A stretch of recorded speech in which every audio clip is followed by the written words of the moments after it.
So in this section, we're going to look at sexual violence in the Native American community. Again, I just want to let you guys know that this is just the tip of the iceberg. There's so much more information out there, and I encourage you to look up that information on your own and definitely ask if you have any questions. Here is a list of federally recognized Minnesota tribes. We have Ojibwe and Sioux, most commonly seen in this area. So take a list. Maybe you can think of the ones that are nearby, such as Leech Lake, Red Lake, and White Earth. According to the U.S. Department of Justice, in at least 86% of reported cases of rape or sexual assault against the Native American and Alaska Native women, survivors report that the perpetrators are non-Native men. The statistics state 1 out of 3 Native American women are victims of sexual assault. Native victims of sexual assault often get no response from the criminal justice system because of jurisdictional issues. So you look at the police department they're reporting to.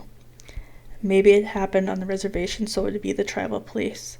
And then the federal government. Communication between those three, sometimes aren't always great. And it's a system that needs to be worked on, but just jurisdictional issues alone cause a lot of problems with reporting and getting no responses when it is reported. There's a community silence that surrounds sexual assault in Native communities. This is not uncommon for a Native woman to have experienced multiple rapes in her lifetime. So this slide, I really want you guys to take your time on. It talks about historical trauma of the Native American community.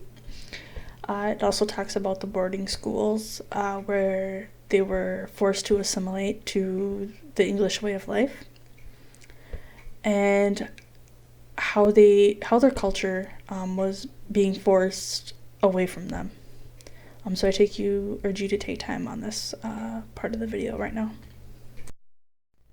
If you didn't know that the University of Minnesota at Morris is the site of a former Indian boarding school. I think this is important just to know that some of the buildings are still around.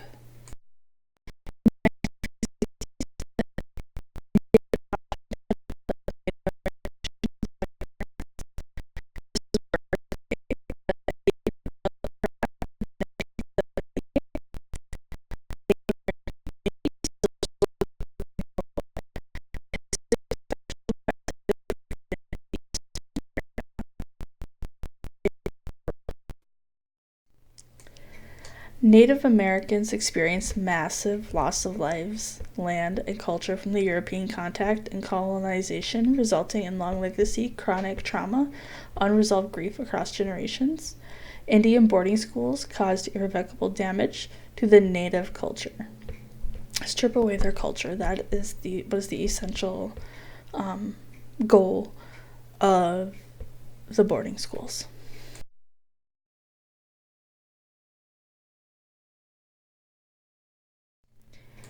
Here we have different ways that this group of people is silenced: trauma, limitations and sovereignty,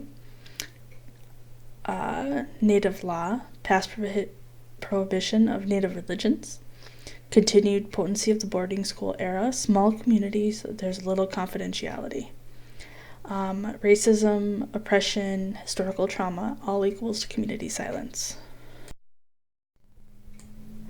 Victims may often have to navigate many systems such as tribal courts, police departments, county courts, state law enforcement, sometimes even federal courts and the FBI. Lack of resources and awareness of resources. Lack of compassion and culturally sensitive medical response during and after sexual assault examinations. The Native American population may have distrust in systems such as the police, courts, hospitals, and service providers. Many have seen the negative responses to other Native women who have reported. Perpetrator may be in a position of influence or authority and may appear to be protected by the community. Fear of not being believed because of their race. Some more barriers to reporting: economic disadvantages, especially in rural areas. Nearly 29% of American Indian households lack vehicles versus 8% of white households. 22% of American Indian households have no telephone versus 2% of white households. Community silence around sexual violence among Native Americans. Fear of retaliation from offender, family, and the community. Lack of education about sexual violence, not recognizing spousal partner rape as a crime. Multiple victimizations complicate asking for help and reporting assaults. Generational trauma, whose side effects are racism, anger, prejudice, hate, resentment, cultural self-hate, and frustration. All of these are huge barriers, and it's something we do see here at Support Within Reach. So what can we do as non-Native advocates? We can educate ourselves. Maybe asking the client to educate us on their beliefs. Understand how racism and historical trauma may impact a survivor's willingness to work with a non-Native advocate. Check your own assumptions, stereotypes, and attitudes. Be aware how language conveys philosophy, attitudes, and stereotypes. We can address racism and other forms of oppression and continue to learn more about how to do this. Recognize that Native and non-Native advocates share the same goals and are both working to end sexual violence for everyone. Accept the differences between Native and non-Native advocates and explore how expertise can be shared. Respect the differences in histories and approaches to sexual violence. We can prepare to change practice and policy to eliminate barriers for Native women seeking help.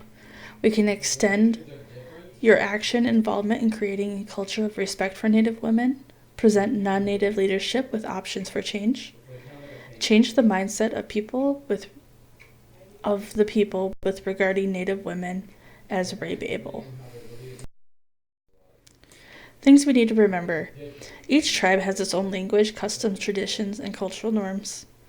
This presentation is a very basic introduction, so educating yourself is very important here. Learning this information does not mean you know how to work with this community. I will add a link for the movie Rape on the Reservation, but this will be part of your assignment and reflect it on your worksheet.